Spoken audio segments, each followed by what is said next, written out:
लांब सडक मुगाला मोड कशी आणायची, तर काय करायचं, इथं मी एक भांडभर मूग घेतलेले आहेत. तर मस्त असे धुवून घ्यायचे आहे. यामधला पावडर माती वगैरे सगळी काढून द्यायची आणि एका पातेल्यामध्ये कोमट पाणी करून घ्यायचं आहे. आणि कोमट पाण्यामध्ये हे मूग आपल्याला रात्रभर भिजायला ठेवायचे आहे. दुसऱ्या दिवशी सकाळी हे मूग आपल्याला पाण्यातून काढायचे, तर एका चाळणीमध्ये निथळायला ठेवायचे आहे.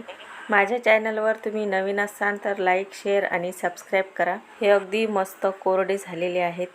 तर दुसरी एक चाळणी घ्यायची, त्यावर सुती कपडा टाकायचा आणि या कपड्यावर आपल्याला हे मूग टाकायचे आहे आणि असे गुंडाळून ठेवायचे आहे. यावर एक ताट झाकून ठेवायचं. एक दिवस एक रात्र हे मूग आपल्याला ठेवायचे आहे. म्हणजे 24 तासासाठी आपल्याला हे मूग असेच ठेवायचे आहेत. तर तुम्ही बघू शकता मस्त लांब सडक मोड आलेली आहे.